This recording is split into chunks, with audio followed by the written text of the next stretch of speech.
이봐요, 영감. 5만 원이면 그 똥차값 충분하죠? 재수 없게 어디 벤치 옆에 차를 대. 예비 안사돈은 제 얼굴에 돈을 던지고 침까지 뱉더군요. 딸의 상견례 날 저는 예비 사돈에게 완벽한 거지 취급을 당했습니다. 하지만 그녀는 꿈에도 몰랐을 겁니다. 자신이 모욕한 이 늙은이가 지금 서 있는 이 그랜드 호텔의 회장이라는 사실을요. 사연 시작 전 구독과 좋아요 부탁드립니다. 또 어디에서 듣고 계신지 댓글 남겨주시면 반갑게 인사드릴게요. 쾅! 지금 들리십니까? 저 둔탁하고도 날카로운 굉음 말입니다. 제 귓가에는 아직도 그 소리가 쟁쟁하게 울립니다. 쇠와 쇠가 부딪혀 찢어지는 소리, 그건 단순히 자동차가 부서지는 소리가 아니었습니다. 평생을 바쳐 자식 하나 번듯하게 키워내려 아등바등 살아온 제 60년 인생이 와장창 깨지는 소리였거든요. 오늘은 제 외동딸 지은이의 상견례 날이었습니다. 네, 맞습니다.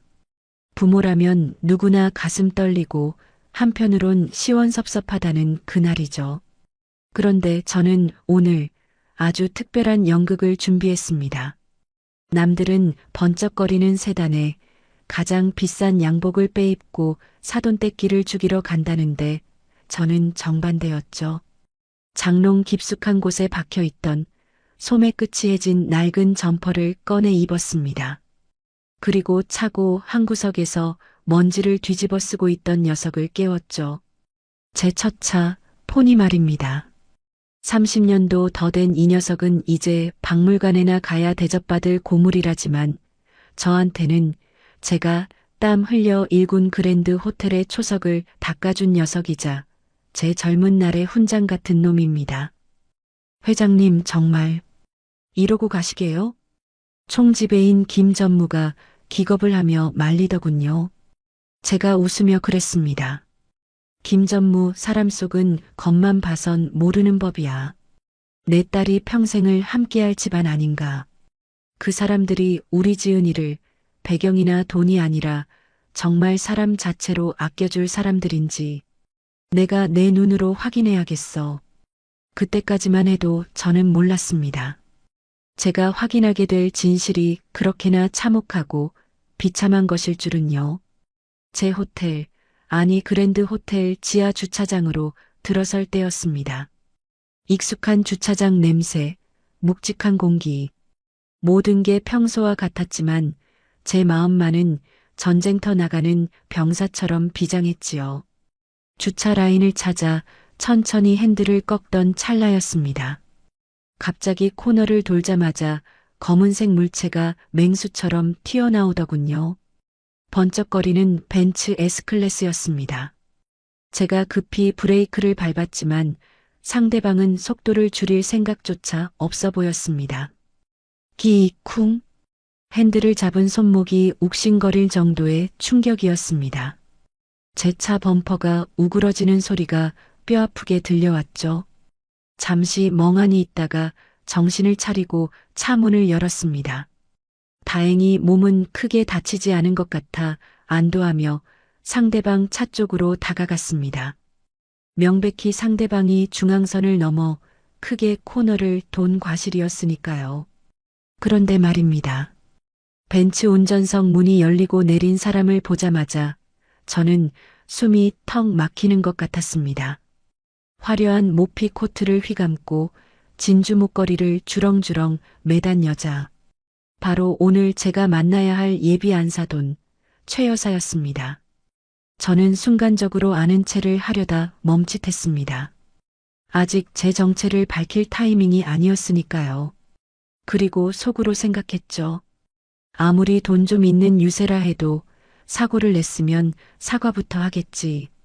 사람이면 당연한 거 아닌가? 하지만 제 기대는 산산조각이 났습니다.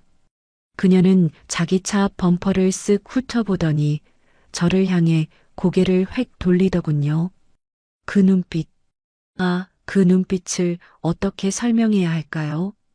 마치 길가에 눌러붙은 껌딱지를 보듯 혹은 음식물 쓰레기통을 열었을 때의 그 혐오감 가득한 눈빛이었습니다. 아니, 이게 뭐야? 눈을 어디다 달고 다니는 거야? 이 영감탱이가. 그녀의 첫마디였습니다. 괜찮으세요? 가 아니라 영감탱이라니요. 저는 억울해서 입을 때려 했습니다. 저기 사모님. 이건 사모님이 중앙선을 넘어서. 뭐? 중앙선? 야, 이 똥차 끌고 다니는 주제에 감히 누구한테 따박따박 말댔구야. 기가 찼습니다. 제 소중한 포니를 똥차라고 부르는 건 둘째치고 초면에 다짜고짜 반말이라니요. 주차장에 있던 발렛 직원들이 웅성거리며 모여들기 시작했습니다. 개중에는 저를 알아보는 직원도 있을 텐데 저는 고개를 푹 숙이고 모자를 눌렀었습니다. 여기서 회장인 걸 들키면 안 되니까요. 그 비굴한 모습이 그녀의 길을 더 살려준 꼴이 되었습니다. 최 여사는 혀를 끌끌 차며 지갑을 열더군요. 아이고, 재수 옴 붙으려니까 별. 야, 영감. 너 이거 보험 처리할 돈은 있니? 딱 봐도 하루 벌어 하루 먹고 살게 생겨가지고 호텔엔 밥 얻어 먹으러 왔어? 가슴 깊은 곳에서 뜨거운 것이 울컥 치솟았습니다. 제 행색이 남루하다고 해서 제 인격까지 남루한 건 아니지 않습니까? 하지만 참았습니다. 우리 지은이 내 딸 얼굴을 떠올리며 이 악물고 참았습니다. 사과. 먼저 하시는 게 순서 아닙니까? 제가 떨리는 목소리로 겨우 한마디 했습니다. 그러자 그녀가 코웃음을 치더군요. 사과? 주제 파악 좀 해라. 내 차 수리비만 해도 내 그 고물차 열 대는 사고도 남는 거 몰라. 시간 없으니까 비켜. 그러더니 지갑에서 5만 원권 한 장을 꺼냈습니다. 빳빳한 신권이더군요. 그녀는 그 돈을 제 손에 쥐어주는 것도 아니었습니다. 마치 더러운 것을 만지기 싫다는 듯 검지와 중지 사이에 끼워 제 얼굴을 향해 툭 던졌습니다. 팔랑거리며 떨어지는 그 노란 지폐 한 장. 슬로 모션처럼 보였습니다. 그 종이 조각이 바닥에 닿기까지의 그 짧은 시간이 제게는 억겁의 시간처럼 느껴지더군요. 바닥에 떨어진 5만 원권 위로 제 낡은 운동화가 보였습니다. 그리고 그 옆에 번쩍거리는 그녀의 명품 구두가 있었죠. 옛다. 5만 원. 똥차 긁힌 값으론 차고 넘치지. 남은 걸로 국밥이나 사 먹고 떨어져. 재수 없게 시리. 그녀는 다시 차에 타지도 않고 발렛 직원에게 키를 던지며 횡하니 로비 쪽으로 걸어갔습니다. 또각, 또각, 또각. 그 구두 굽소리가 제 심장을 짓밟는 소리 같았습니다. 주변이 조용해졌습니다. 직원들도 구경하던 손님들도 숨을 죽이고 저를 쳐다보고 있었죠. 저 불쌍한 노인네 어쩌나 하는 동정 어린 시선들. 그 시선이 견딜 수 없이 따가웠습니다. 저는 천천히 허리를 숙였습니다. 무릎에서 뚝 소리가 나더군요. 늙어서 나는 소리가 아니라 자존심이 꺾이는 소리였습니다. 떨리는 손으로 바닥에 떨어진 5만 원짜리를 집어들었습니다. 흙먼지가 묻은 신사임당 초상화가 저를 비웃는 것만 같았습니다. 손끝이 부들부들 떨렸습니다. 화가 나서? 억울해서? 아니요. 슬퍼서였습니다. 내 딸 지은이가 시집가서 어머니라고 불러야 할 사람이 고작 이 정도 수준의 인간이라는 사실이 너무나 절망스러워서 말입니다. 일주일 전이 생각났습니다. 시장통에서 콩나물값 500원을 깎으며 상인들에게 악을 쓰던 여자를 본 적이 있습니다. 그때도 설마 했는데 그 여자가 바로 오늘 본 저 최 여사였던 겁니다. 그때 저는 스스로를 위로했습니다. 알뜰해서 그런 걸 거야. 겉은 저래도 속은 따뜻할 수도 있잖아. 하지만 오늘 그 5만 원짜리 지폐 한 장이 제게 명확한 답을 주었습니다. 사람은 고쳐 쓰는 게 아니다. 저는 구겨진 지폐를 주머니에 넣었습니다. 손안에서 꼬깃꼬깃해진 종이의 감촉이 날카롭게 살을 파고들었습니다. 이 돈 절대 쓰지 않을 겁니다. 이 치욕, 이 모멸감 뼈에 새겨둘 겁니다. 그리고 반드시 돌려줄 겁니다. 이자까지 쳐서 아주 혹독하게 말이죠. 차 문을 닫으려는데 사이드 미러에 비친 제 얼굴이 보였습니다. 헝클어진 머리, 낡은 점퍼, 그리고 벌겋게 달아오른 눈동자. 영락없는 힘없는 노인의 모습이었습니다. 그래요. 지금 당신 눈엔 내가 밟으면 꿈틀하는 지렁이처럼 보이겠지요. 하지만 두고 보십시오. 이 지렁이가 얼마나 무서운 용이 되어 당신을 집어삼킬지. 회장님, 괜찮으십니까? 멀리서 보안팀장 박 과장이 황급히 뛰어오는 게 보였습니다. 사태를 파악하고 달려온 모양입니다. 저는 검지를 입술에 가져다 대며 조용히 고개를 저었습니다. 아직이야. 아직 나서지 마. 박 과장은 제 눈빛을 읽고 멈칫하더니 안타까운 표정으로 고개를 숙였습니다. 저는 씁쓸한 미소를 지으며 중얼거렸습니다. 박 과장, 내 차. 잘 부탁하네. 똥차라고 무시당했지만 나한텐 벤츠보다 귀한 놈이야. 저는 주차장을 빠져나와 호텔 로비로 향하는 엘리베이터 쪽으로 걸음을 옮겼습니다. 다리가 천근만근 무거웠습니다. 하지만 멈출 수는 없었습니다. 상견례는 이제 시작이니까요. 그리고 그곳엔 저 최 여사뿐만 아니라 제 딸이 평생을 믿고 의지하겠다던 남자, 예비사위 민우 녀석도 와 있을 테니까요. 그 녀석은 다를까요? 제 딸 앞에서 그렇게나 예의 바르고 싹싹하던 그 청년은 허름한 옷을 입은 장인을 보고도 변함없이 고개를 숙일까요? 아니면 그 어미의 그 자식일까요? 엘리베이터 문이 열리고 로비의 화려한 샹들리에 불빛이 쏟아졌습니다. 거울 속에 비친 저는 여전히 초라한 늙은이였습니다. 하지만 제 가슴 속에는 시퍼런 칼날 하나가 들어 있었습니다. 주머니 속에 5만 원을 다시 꽉 쥐었습니다. 최 여사, 당신이 던진 건 돈이 아니었어. 당신 아들의 미래를 던진 거야.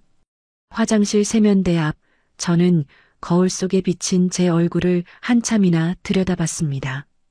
주름진 눈가, 희끗희끗한 머리칼, 그리고 싸구려 점퍼 깃에 묻은 먼지까지 영락없는 고생 많이 한 늙은이의 얼굴이더군요. 찬물을 틀어 얼굴을 거칠게 문질러 닦았습니다.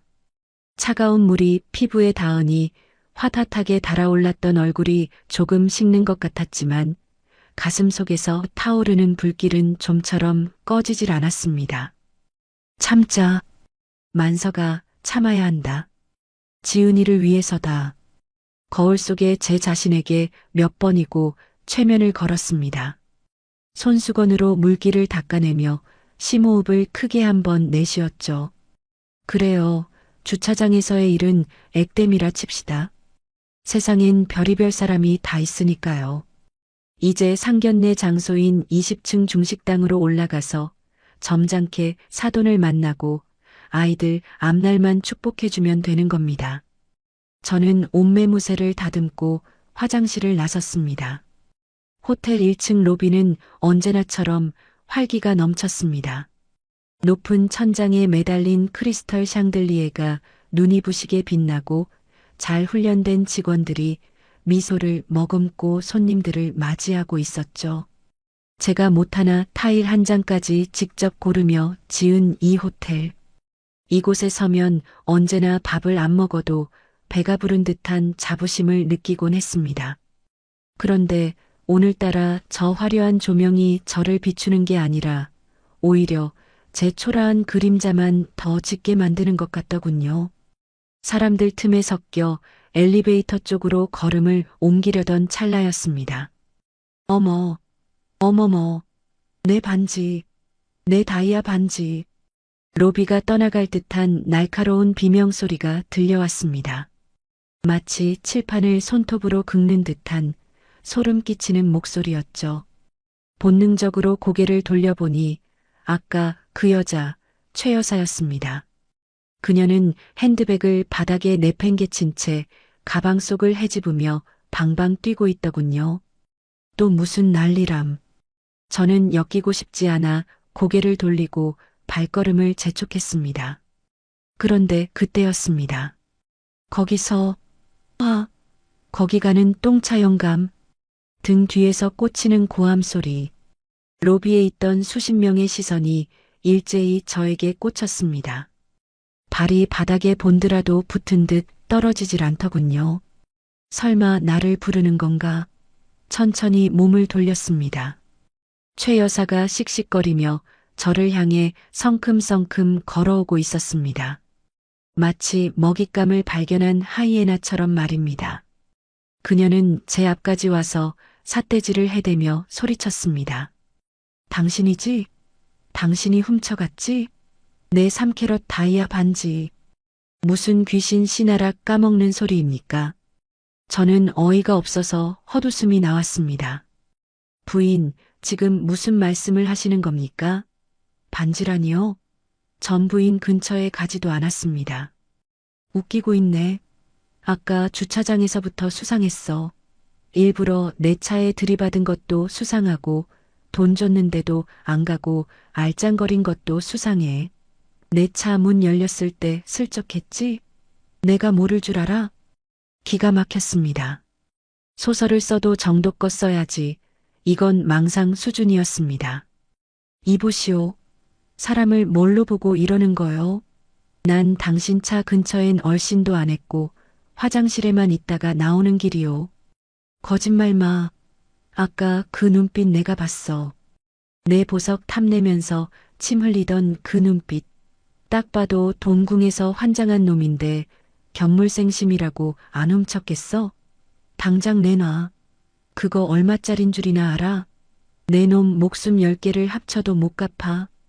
그녀의 목소리가 어찌나 큰지 로비에 있던 손님들이 웅성거리며 우리 주위로 동그랗게 원을 만들었습니다. 그들의 눈빛을 저는 똑똑히 봤습니다. 저 노인네가 훔쳤나 봐. 행색을 보니 그럴만하네. 호텔에 도둑이 들어왔어? 의심, 경멸, 혐오. 제가 입고 있는 낡은 점퍼가, 제 주름진 얼굴이 그들에겐 이미 범죄자라는 낙인이 되어 있었습니다. 아무런 증거도 없는데 단지 가난해 보인다는 이유 하나만으로 저는 순식간에 파렴치한 도둑놈이 되어버린 겁니다. 가슴이 쿵쾅거리다 못해 터질 것 같았습니다.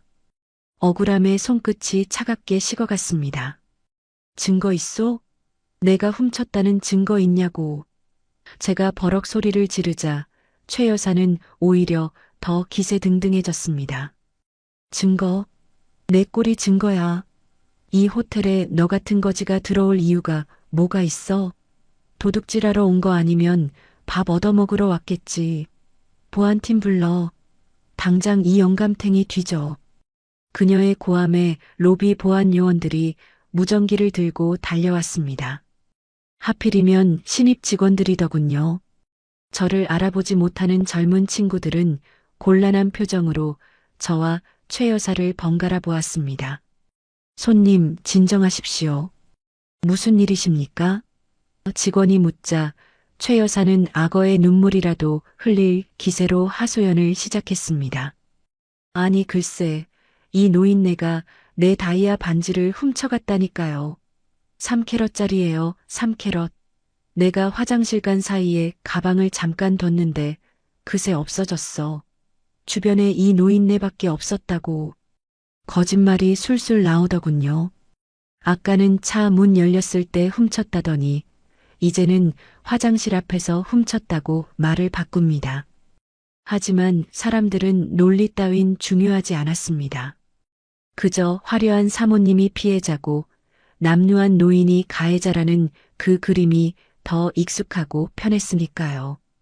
보안 직원이 저에게 다가왔습니다. 어르신, 잠시 검문 좀 해도 되겠습니까? 오해가 있으신 것 같은데 협조 좀 부탁드립니다. 어르신이라고 불렀지만 그 말투는 범죄자를 대하는 딱딱한 어조였습니다.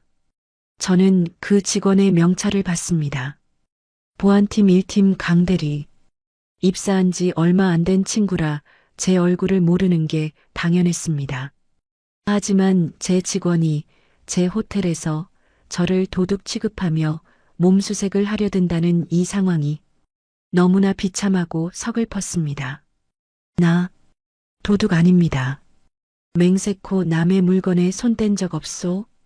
제 목소리가 가늘게 떨렸습니다. 그러자 뒤에서 구경하던 젊은 커플이 수군거리는 소리가 들렸습니다. 원래 도둑들은 다 아니라고 하지. 그러게. 곱게 늙짓쯧쯧. 그 말 한마디가 비수가 되어 심장에 꽂혔습니다. 평생을 정직하게 살아왔습니다. 남의 돈 10원 한 장 탐한 적 없고 오히려 베풀며 살려고 노력했습니다. 그런데 오늘 제 인생 성적표가 이 낡은 옷 한 벌로 매겨지고 있었습니다. 최 여사는 팔짱을 끼고 턱을 치켜든 채 저를 노려보고 있었습니다. 뭐하고 있어? 빨리 뒤지라니까. 주머니 까봐. 속옷까지 다 뒤져서라도 찾아내. 그녀의 표정엔 확신이 있었습니다. 아니, 확신이라기보다는 광기였습니다. 잃어버린 반지를 찾겠다는 목적보다 자신의 화풀이 대상을 찾아 짓밟고 싶다는 그 사악한 욕망이 이글거리고 있었습니다. 저를 밟음으로써 자신의 우월함을 확인하고 싶은 아주 저급한 갑질 본능 말입니다. 그때였습니다. 멀리서 익숙한 목소리가 들려왔습니다. 무슨 일입니까? 로비에서 왜 이렇게 소란스럽습니까? 보안팀장 박 과장이었습니다. 아까 주차장에서 저를 봤던 그 친구 말입니다. 박 과장이 인파를 헤치고 들어오더니 저를 보고 눈이 휘둥그레졌습니다. 왜? 제가 급히 눈을 질끈 감았다 떴습니다. 아는 척하지 마라. 박 과장은 베테랑답게 제 신호를 알아채고는 입술을 깨물며 말을 삼켰습니다. 하지만 그의 눈은 흔들리고 있었습니다. 모셔야 할 회장님이 도둑으로 몰려 수모를 겪고 있는 현장을 목격했으니 오죽하겠습니까? 팀장님, 이 노인이 고객님 다이아 반지를 훔쳤다는 신고입니다. 수색을 거부하고 있어서 신입 직원의 보고에 박 과장의 얼굴이 불그락푸르락해졌습니다. 최 여사가 박 과장을 보며 쏘아붙였습니다. 당신이 책임자야? 교육을 어떻게 시켰길래 호텔에 도둑놈들이 드나들어? 내 반지 못 찾으면 당신들 다 옷 벗을 줄 알아. 지금 당장 경찰 부르고 저 늙은이 샅샅이 뒤지란 말이야. 경찰. 그래요. 차라리 경찰이 오면 낫겠습니다. 지문 감식을 하든 CCTV를 돌려보든 하면 진실은 밝혀질 테니까요. 하지만 지금 경찰이 오면 상견례는 끝장입니다. 제 딸 지은이가 이 난장판을 보게 될 테고 오늘을 위해 준비한 모든 계획이 수포로 돌아갑니다. 저는 결단을 내려야 했습니다. 여기서 이 수모를 견디고 끝까지 갈 것인가 아니면 지금이라도 내가 회장이다. 소리치고 이 판을 뒤집을 것인가. 주머니 속에 5만 원짜리 지폐를 다시 움켜쥐었습니다. 최 여사의 저 거만한 얼굴, 사람을 벌레 보듯 하는 저 눈빛, 이대로 끝내선 안 됩니다. 겨우 도둑 누명 벗는 걸로 만족해서는 안 됩니다. 저 여자의 뼈아픈 곳을 찌르고 그 밑바닥까지 낱낱이 까발려야 합니다. 그러려면 더 깊은 늪으로 들어가야 했습니다. 더 처참하게 밟혀줘야 했습니다. 그래야 반격의 칼날이 더 깊이 박힐 테니까요. 저는 고개를 들고 박 과장을 똑바로 쳐다봤습니다. 그리고 말했습니다. 팀장님 되십니까? 억울하지만 좋습니다. 뒤지십시오. 사람들이 웅성거렸습니다. 오, 진짜 뒤지라는데? 안 훔쳤나 보네. 아니지, 어디 숨겨놨겠지. 최 여사는 코웃음을 쳤습니다. 뻔뻔하기는. 팬티 속에 숨겼는지 누가 알아? 아주 탈탈 털어보자고. 그때 로비 입구 회전문이 돌며 누군가가 급하게 뛰어들어왔습니다. 어머니, 무슨 일이에요? 제 예비 사위, 민우였습니다. 깔끔한 슈트 차림에 그가 땀을 뻘뻘 흘리며 달려오더군요. 그래, 민우야. 자네는 다르겠지. 자네는 나를 알아보겠지. 그리고 이 말도 안 되는 상황을 막아주겠지. 저는 신락 같은 희망을 품고 사위를 쳐다봤습니다. 민우의 시선이 엄마인 최 여사를 지나 사람들 틈에 포위된 저에게 닿았습니다. 그와 눈이 마주친 순간 저는 봤습니다. 그의 동공이 흔들리는 것을, 자신의 장인이 도둑으로 몰려있는 이 기막힌 상황을 인지하는 순간의 당혹감을. 하지만 그 다음 순간 그의 행동은 제 상상을 초월하는 것이었습니다. 그는 저와 눈이 마주치자마자 마치 모르는 사람을 본 것처럼 휙 고개를 돌려버리더군요. 그리고 최 여사에게 다가가 속삭였습니다. 엄마, 사람들 보잖아요. 일단 VIP룸으로 가요. 격 떨어지게 여기서 뭐 하는 거예요? 지금 격을 따질 때입니까? 장인이 도둑 누명을 쓰고 있는데 얘는 내 3캐럿 반지가 없어졌다니까. 저 노인네가 훔쳤다고. 최 여사가 소리치자 민우가 난처한 표정으로 저를 힐끔 보더니 차가운 목소리로 뱉었습니다. 보안팀장님, 뭐 하십니까? 고객이 도난 사고를 당했다는데. 저분, 빨리 격리 조치하시죠. 경찰에 넘기든 알아서 처리해 주세요. 저희는 올라가겠습니다. 망치로 뒤통수를 얻어맞은 기분이었습니다. 최 여사의 악담보다 사위의 저 차가운 외면이 훨씬 더 아프게 심장을 후벼 팠습니다. 저분이라니요. 처리해 주세요라니요. 일주일 전 제 손을 잡으며 아버님, 지은이 행복하게 해주겠습니다라고 맹세했던 그 입으로 지금 저를 처치 곤란한 쓰레기 취급하고 있는 겁니다. 세상이 핑 돌았습니다. 화려한 샹들리에 불빛이 어지럽게 춤을 췄습니다. 믿었던 도끼에 발등 찍힌다는 말이 이런 건가 봅니다. 그래요, 이제 알겠습니다. 당신들 모자 아주 똑 닮았습니다. 피는 물보다 진하다더니 그 이기적이고 비겁한 피가 어디 가겠습니까? 저는 입술을 깨물어 피 맛을 봤습니다. 비릿한 피 맛이 정신을 번쩍 들게 하더군요. 더 이상 물러설 곳은 없습니다. 이제 저에게 남은 건 오기, 그리고 처절한 응징뿐입니다. 잠깐, 제가 우렁차게 소리쳤습니다. 엘리베이터로 도망치려던 사위와 최 여사의 발걸음이 멈췄습니다. 그냥은 못 가지. 경찰? 부르시오. 내 몸 수색? 하시오. 다 하란 말이오. 대신 저는 떨리는 손가락으로 최 여사를 가리켰습니다. 내 몸에서 반지가 안 나오면 그땐 당신이 대가를 치러야 할 거요. 최 여사가 뒤를 돌아보며 가소롭다는 듯 웃었습니다. 대가? 웃기고 있네. 내까짓게 무슨 대가를 요구해? 내기합시다. 만약 내 몸에서 반지가 안 나오면 당신이 내 똥차바퀴를 핥으시오. 정적이 흘렀습니다. 로비에 있던 모든 숨소리가 멈춘 듯 했습니다. 최 여사의 얼굴이 붉게 달아오르더니 이내 표독스럽게 일그러졌습니다. 이 미친 노인네가. 좋아. 해. 대신 나오면 넌 바로 감방이야. 주사위는 던져졌습니다. 이제 돌아올 수 없는 강을 건넜습니다. 박 과장의 걱정스러운 눈빛을 뒤로 한 채 저는 천천히 양팔을 벌렸습니다. 뒤져보시오. 10원짜리 하나까지 다 털어보시오. 오늘 이 자리가 당신들이 사람 잘못 건드린 대가가 얼마나 무서운지 깨닫게 되는 지옥의 입구가 될 테니까. 로비 한복판 수백 개의 눈동자가 저를 향해 꽂혀 있었습니다. 마치 사형대의 선 죄수를 바라보는 구경꾼들처럼 말이죠. 보안팀 직원의 손이 제 낡은 점퍼 주머니로 들어왔습니다. 실례하겠습니다, 어르신. 젊은 직원의 손이 미세하게 떨리고 있더군요. 죄 없는 사람을 뒤진다는 죄책감 때문이었을까요? 아니면 살기 등등한 최 여사의 기세에 눌려서였을까요?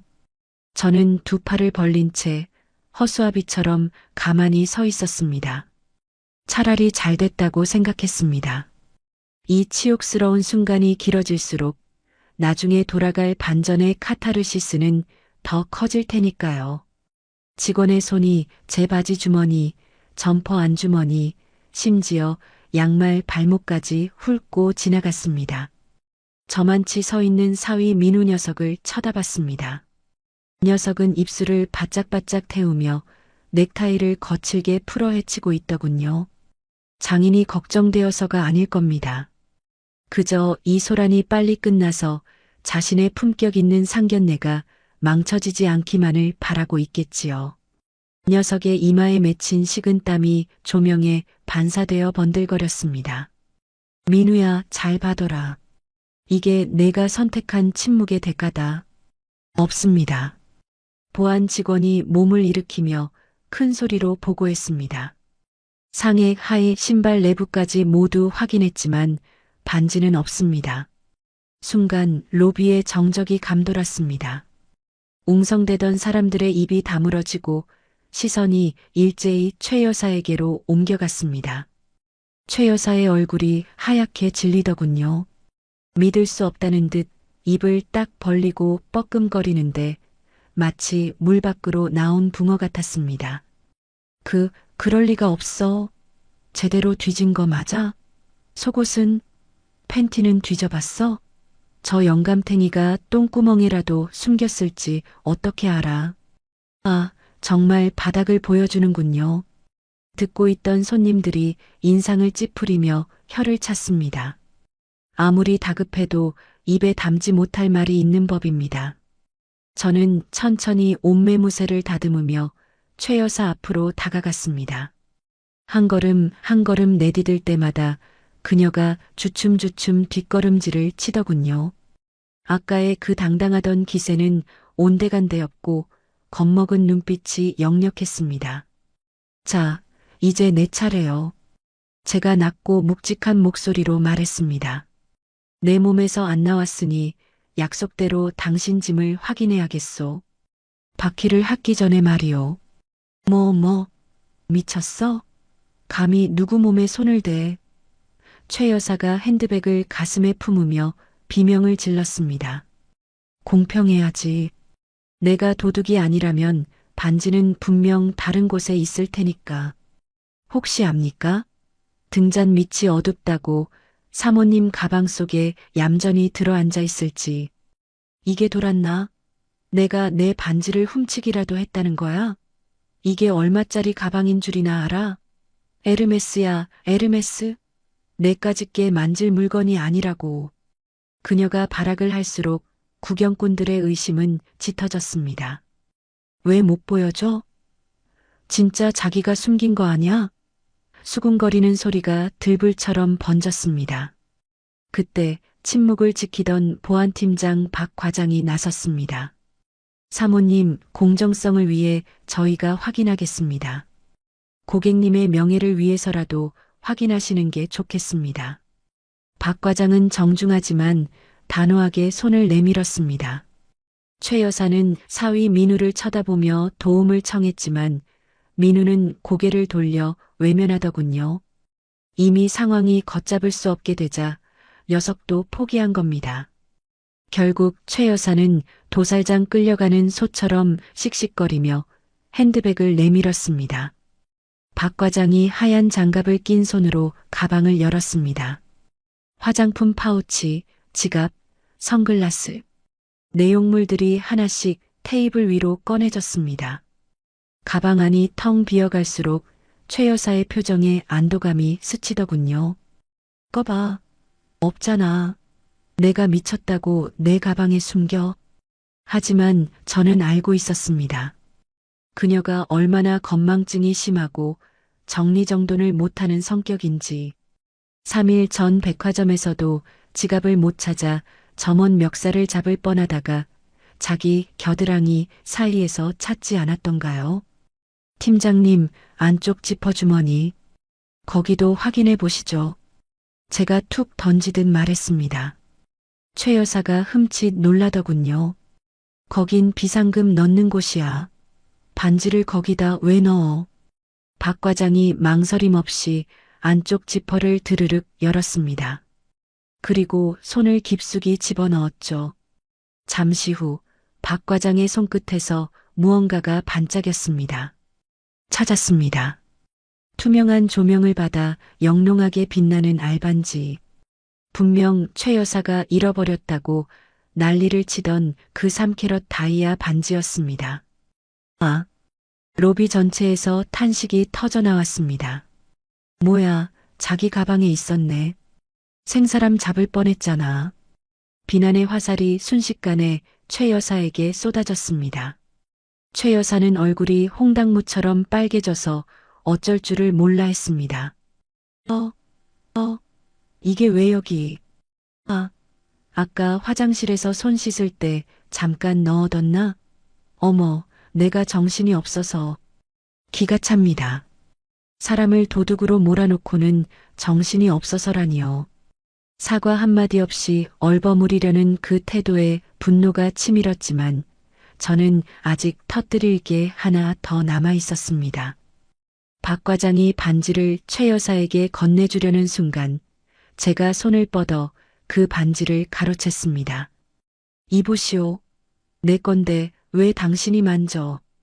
최 여사가 소리를 꽥 질렀지만 저는 반지를 높이 들어 조명에 비추어 보았습니다. 사실 저는 호텔을 운영하면서 보석상들도 많이 만나고 사모님들이 차고 오는 온갖 보석들을 봐온 터라 웬만한 감정사 못지않은 눈썰미를 가지고 있습니다. 딱 보면 압니다.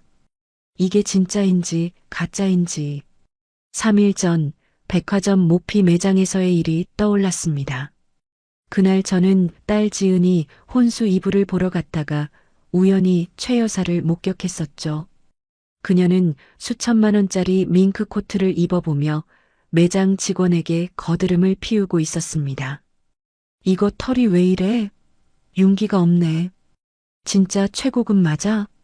그러면서 정작 결제할 때는 카드가 한도 초과라며 쩔쩔매다가 결국 짝퉁 시장에서나 볼 법한 이미테이션 가방을 슬쩍 고쳐매고 나갔더랬죠. 딸 지은이가 그러더군요. 어머님은 검소하셔서 명품 안 좋아하신대. 검소? 천만에요. 허영심은 하늘을 찌르는데 돈이 안 따라주니 가짜로 온몸을 휘감고 다니는 부류였던 겁니다. 제 손에 들린 이 반지, 3캐럿이나 되는 알이 박혀 있는데도 무게감이 전혀 느껴지지 않았습니다. 그리고 결정적으로 다이아몬드 특유의 날카로운 굴절광이 없었죠. 조명 아래서 푸르스름하게 번지는 저 빛깔. 전형적인 큐빅, 그것도 아주 질 나쁜 하급 큐빅이었습니다. 이거 참. 제가 헛웃음을 흘리며 큰 소리로 혼잣말을 했습니다. 3캐럿 다이아몬드라고 하셨죠? 근데 이상하네. 다이아몬드가 왜 이렇게 탁할까? 뭐라는 거야? 내놔. 감히 내 다이아를 평가해? 최 여사가 뺏으려 달려들었지만 저는 몸을 쓱 피하며 반지를 보안팀장에게 넘겼습니다. 팀장님, 이거 한번 보시죠. 큐빅 아닙니까? 박 과장이 난처한 듯 반지를 받아들고 살폈습니다.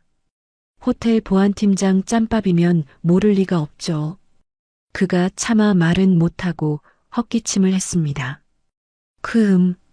고객님, 이건 주변에 있던 사람들 중 보석 좀 볼 줄 아는 아주머니 한 분이 툭 튀어나오더군요. 어머, 잠깐만요. 딱 봐도 가짜네. 큐빅 지르코니아예요. 저거 남대문 가면 3만 원이면 사는 건데 푸아하. 누군가의 웃음소리를 시작으로 로비는 순식간에 웃음바다가 되었습니다. 뭐야? 3만 원짜리 잃어버렸다고 사람을 잡은 거야? 쪽팔려서 어떡해. 에르메스 가방도 짝퉁하냐? 최 여사는 이제 홍당무가 아니라 흙빛이 되었습니다. 몸을 부들부들 떨며 고개를 들지 못하더군요. 사위 민우는 차마 엄마를 보지도 못하고 손으로 얼굴을 감싸쥐었습니다. 쥐구멍이 있다면 당장이라도 숨고 싶은 심정이겠죠. 저는 그 꼴을 보며 주머니에서 아까 주운 5만 원짜리를 만지작거렸습니다. 맞지? 너희들이 목숨처럼 여기는 그 품격이라는 게 사실은 3만 원짜리 큐빅보다 못하다는 걸. 저는 박 과장에게서 반지를 받아 최 여사의 손에 쥐어주었습니다. 받으시오. 3억 같은 3만 원짜리 반지. 그녀의 손이 얼음장처럼 차가웠습니다.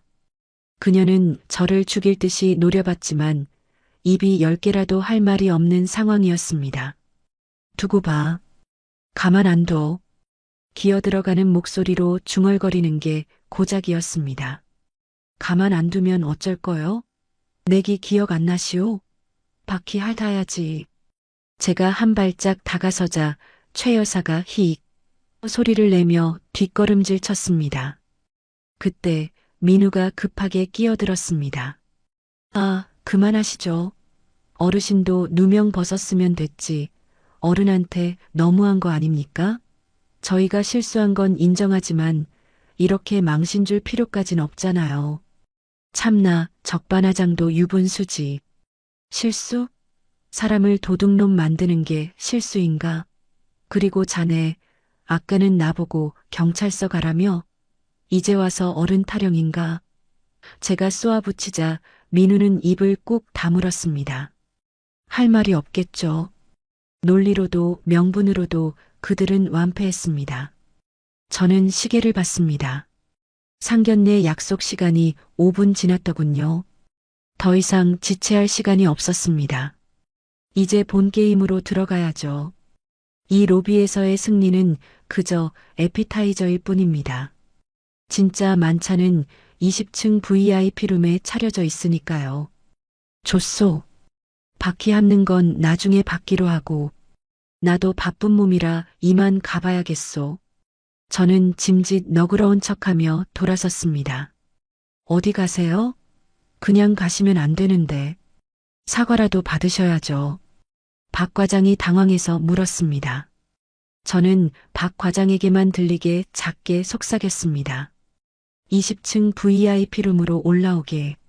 저 사람들도 안내하고 총지배인한테 내 옷 준비해 놓으라고 전해. 박 과장의 눈이 번쩍 뜨였습니다. 그는 즉시 허리를 90도로 숙이며 절도 있게 대답했습니다. 알겠습니다. 회장님. 그 회장님이라는 소리는 소음 속에 묻혀 최 여사 모자에게는 들리지 않았을 겁니다. 그들은 그저 망신살 뻗친 얼굴을 가리며 도망치듯 엘리베이터 쪽으로 뛰어가고 있었으니까요. 엘리베이터 문이 닫히는 그들의 뒷모습을 보며 저는 옷매무새를 가다듬었습니다. 자, 이제 연극의 일막이 끝났습니다. 거지 옷을 벗고 왕의 옷을 입을 시간입니다. 딸 지은이가 기다리고 있는 그곳에서 진짜 어른이 무엇인지 그리고 사람을 겉모습으로 판단한 대가가 얼마나 혹독한지 제대로 보여주러 갑니다. 직원 전용 엘리베이터가 도착했습니다. 거울 속에 비친 제 눈빛이 30년 전 이 호텔 부지를 처음 계약할 때처럼 형형하게 빛나고 있었습니다. 20층 회장 집무실의 무거운 문이 닫히는 순간 비로소 로비의 소음이 차단되었습니다. 익숙한 가죽 소파 냄새, 창밖으로 내려다 보이는 도심의 풍경, 제자리로 돌아온 겁니다. 하지만 거울 속에 비친 제 모습은 여전히 낯설더군요. 흙먼지 묻은 점퍼, 무릎 나온 바지, 그리고 방금 전까지 수모를 겪으며 헝클어진 머리카락. 회장님, 옷 준비해 두었습니다. 김 전무가 울먹거리는 표정으로 제 곁에 섰습니다. 제가 로비에서 어떤 꼴을 당했는지 전해 들었겠지요. 그는 떨리는 손으로 제 낡은 점퍼를 받아들었습니다. 김 전무, 이 옷 버리지 마라. 제가 낮게 말했습니다. 세탁해서 잘 걸어둬.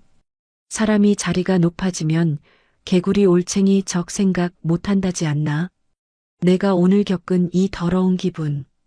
평생 잊지 않게 눈에 잘 띄는 곳에 걸어둬. 저는 욕실로 들어가 찬물로 세수를 했습니다. 거친 물살에 분노를 씻어내려 했지만 최 여사가 던진 5만 원짜리와 그녀의 경멸 어린 눈빛은 지워지지 않았습니다. 아니, 오히려 더 선명하게 각인되었습니다. 수건으로 얼굴을 닦고 나와 미리 준비된 슈트를 입었습니다. 이태리 장인이 한 땀 한 땀 바느질했다는 최고급 원단. 몸에 착 감기는 그 부드러운 감촉이 아까의 그 까끌까끌한 싸구려 점퍼와는 너무나 대조적이었습니다. 넥타이를 매고 커프스 버튼을 채우고 마지막으로 머리를 빗어 넘겼습니다. 거울 속에는 더 이상 힘없는 노인이 없었습니다. 그랜드 호텔의 주인, 재계 서열 52건의 기업가, 박만석 회장이 서 있었습니다. 하지만 눈빛만은, 그래요, 눈빛만은 아까 주차장에서 울분을 삼키던 그 아버지의 눈빛 그대로였습니다. 가자. 짧게 명령하고 집무실을 나섰습니다. 복도를 걸어가는 제 구두 소리가 대리석 바닥을 울렸습니다. 또각, 또각. 아까 최 여사의 하이힐 소리가 제 심장을 짓밟는 소리였다면 지금 제 구두 소리는 그들을 심판하러 가는 저승사자의 발소리일 겁니다. VIP 룸인 천상 앞에는 이미 총지배인과 직원들이 도열해 있었습니다. 회장님, 안에 손님들 와 계십니다. 바로 모실까요? 총지배인이 문고리를 잡으려 했습니다. 잠깐. 제가 손을 들어 제지했습니다. 문 너머에서 왁자지껄한 소리가 들려왔기 때문입니다. 방음이 잘 되는 VIP 룸이지만 워낙 목청을 높이고 있어서인지 웅웅거리는 소리가 복도까지 새어나오고 있었습니다. 저는 문에 귀를 기울였습니다. 엿듣는 취미는 없지만 적의 민낯을 확인하는 건 장수의 기본 덕목 아니겠습니까? 아우, 열불나. 그 노인네 때문에 오늘 일진 다 망쳤어. 민우, 너 아까 그 보안팀장 놈 이름 적어놨지? 내가 당장 컴플레인 걸어서 자르라고 할 거야. 최 여사의 목소리였습니다. 큐빅 사건으로 망신을 당하고도 반성은커녕 오히려 분풀이 대상을 찾고 있더군요. 어머니, 제발 좀. 목소리 좀 낮추세요. 여기 방음 잘 안 될 수도 있어요. 사위 민우의 목소리는 잔뜩 위축되어 있었습니다. 당연하겠죠. 그는 알 테니까요. 아까 그 노인네가 누군지. 뭐가 어때서. 야, 근데 진짜 이상하지 않니? 그 거지가 어떻게 내 가방에 반지가 있는 걸 알았을까? 혹시 귀신 들린 거 아니야? 어우, 소름 끼쳐. 엄마, 그게 아니라. 민우가 우물쭈물하는 게 느껴졌습니다. 말해라, 민우야. 사실 그분이 제 장인어른입니다. 우리가 실수했습니다. 지금이라도 가서 빌어야 합니다. 그렇게 말해라. 저는 문 밖에서 주먹을 꽉 쥐고 녀석의 다음 말을 기다렸습니다. 제발, 제발 사람이라면 일말의 양심은 보여다오. 하지만 들려온 대답은 제 가슴을 산산조각 냈습니다. 그냥 재수없는 미친 사람 만났다고 쳐요. 그리고 엄마, 제발 이따가 장인어른 오시면 짝퉁 얘기는 꺼내지도 마세요. 아까 그 큐빅 반지 진짜 창피해서 죽는 줄 알았다고요. 아? 녀석은 끝까지 모른 척하기로 작정한 겁니다. 아까 로비에서 본 그 노인이 장인이라는 걸 알면서도 엄마한테 사실을 말하면 상견례가 깨질까봐 혹은 자신의 체면이 구겨질까봐 입을 닫은 겁니다. 자기 엄마가 사돈을 거지 취급하고 도둑으로 몰았는데도 그걸 재수 없는 미친 사람으로 퉁치고 넘어가려는 저 뻔뻔함. 얘는 내가 뭐 일부러 그랬니? 백화점 것들이 사기친 거지. 나도 피해자야. 그리고 너 장인어른 오시면 기죽지 마. 너 대기업 대리야. 내 처가댁? 기껏해야 지방에서 중소기업 하나 한다며? 그런 집안은 원래 사돈기를 초장에 확 꺾어놔야 나중에 편해. 알아요. 지은이가 세상 물정 몰라서 그렇지 집안 자체는 별거 없어요. 아버님이 뭐 꼬장꼬장한 구두쇠라던데 적당히 비위 맞춰주면 아파트 한 채는 해주시겠죠. 쾅! 제 머릿속에서 무언가가 끊어지는 소리가 났습니다. 지은이. 세상 그 무엇보다 귀한 내 딸 지은이를 이놈들은 그저 물정 모르는 내 아파트 해올 물주 정도로 보고 있었던 겁니다. 사랑해서 결혼한다던 민우의 고백은 결국 제 재산을 노린 연극 대사였습니까?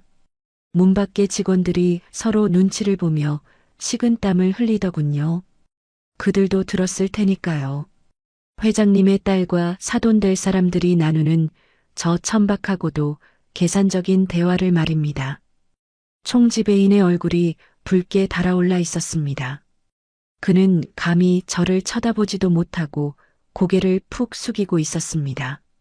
저는 깊은 한숨을 내쉬었습니다. 슬픔은 사라졌습니다. 미련도 남지 않았습니다. 이제 남은 건 오직 하나.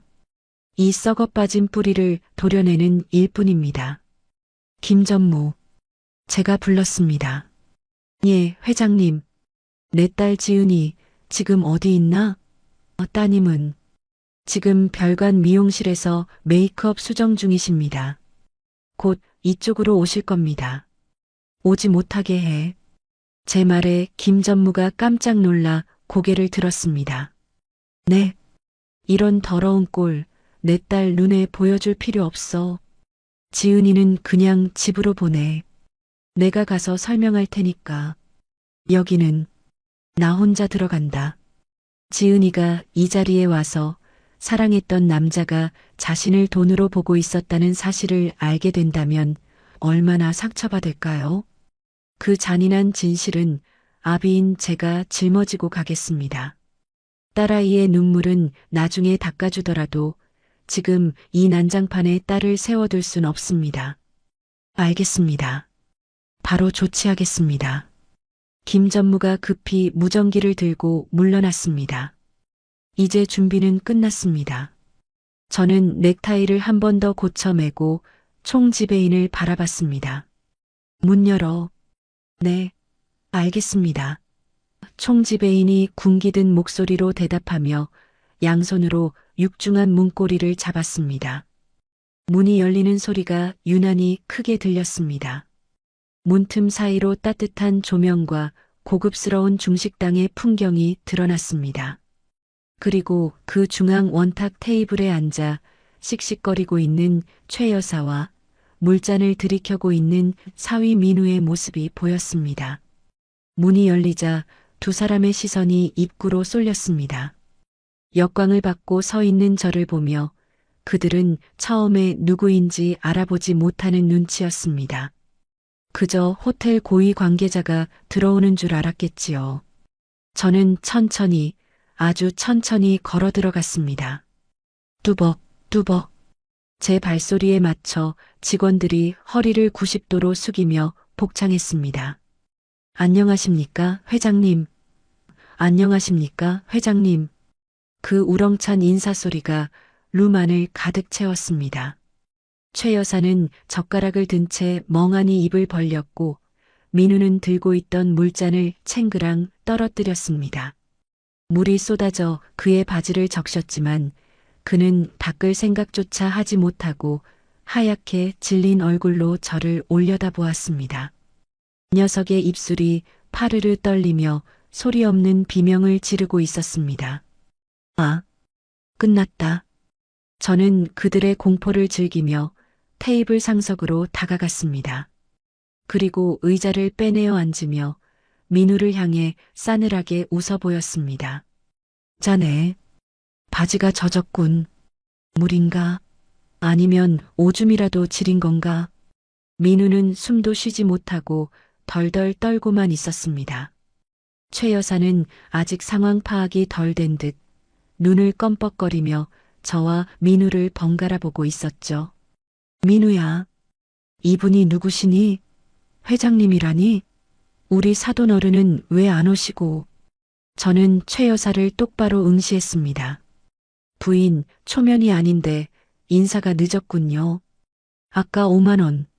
잘 받았습니다. 그제야 최 여사의 눈동자가 찢어질 듯 커졌습니다. 그녀의 머릿속에서 주차장의 똥차 영감과 로비의 도둑, 그리고 눈앞의 회장님이 하나로 겹쳐지는 순간이었습니다. 허? 그녀가 헛바람을 들이켜며 뒷목을 잡았습니다. 재미있군요. 이제 시작인데 벌써 쓰러지시면 곤란합니다. 저는 테이블 위에 놓인 냅킨을 우아하게 펼쳐 무릎에 덮었습니다. 식사는 하셨습니까? 저는 아까 똥차 취급을 받아서 그런지 속이 아주 든든합니다. 정막, 숨소리조차 들리지 않는 무거운 침묵이 흐르는 VIP 루만. 저는 최고급 샥스핀 요리가 식어가는 원탁 테이블 상석에 앉아 제 앞에 앉은 두 모자를 천천히 훑어보았습니다. 방금 전까지 똥차 영감, 거지라며 악담을 퍼붓던 최 여사의 입술은 파르르 떨리고 있었고 바지가랑이가 젖은 사위 민우는 고개를 테이블에 처박을 듯 숙이고 있었습니다. 왜들 그러고 있나? 식기 전에 들지. 제가 젓가락을 들며 무심하게 말했습니다. 그러자 최 여사가 화들짝 놀라며 마치 감전이라도 된 사람처럼 벌떡 일어났습니다. 그러고는 얼굴 근육을 억지로 끌어올려 비굴한 미소를 만들어내더군요. 불과 10분 전 로비에서 저를 도둑으로 몰던 그 표독스러움은 온데간데 없었습니다. 아이고. 사돈 어른. 세상에 제가 눈이 삐었지. 몰라 뵙고. 어머, 어쩜 이렇게 정장을 입으시니까 딴판이시네. 정말 회장님 포스가. 호호. 역겹더군요. 저 간사한 혀 놀림. 상황이 불리하다 싶으면 바로 태세를 전환하는 저 뻔뻔함이 소름 끼쳤습니다. 앉으시오. 정신 사납게 서 있지 말고. 제 차가운 일갈에 최 여사가 엉거주춤 자리에 앉았습니다. 그녀는 테이블 아래서 민우의 허벅지를 꼬집으며 눈치를 주고 있었습니다. 내가 뭔가 말 좀 해봐라는 신호였겠지요. 하지만 민우는 입을 뗄 수가 없을 겁니다. 저놈은 알고 있거든요. 자신이 저에게 저지른 죄가 단순히 오늘 모른 척한 것뿐만이 아니라는 걸. 민우군. 제가 놈을 불렀습니다. 녀석이 흠칫하며 고개를 들었습니다. 초점 없는 눈동자가 흔들리고 있었습니다. 네. 아버님. 자네 기억하나? 딱 일주일 전이었지. 화요일 점심시간.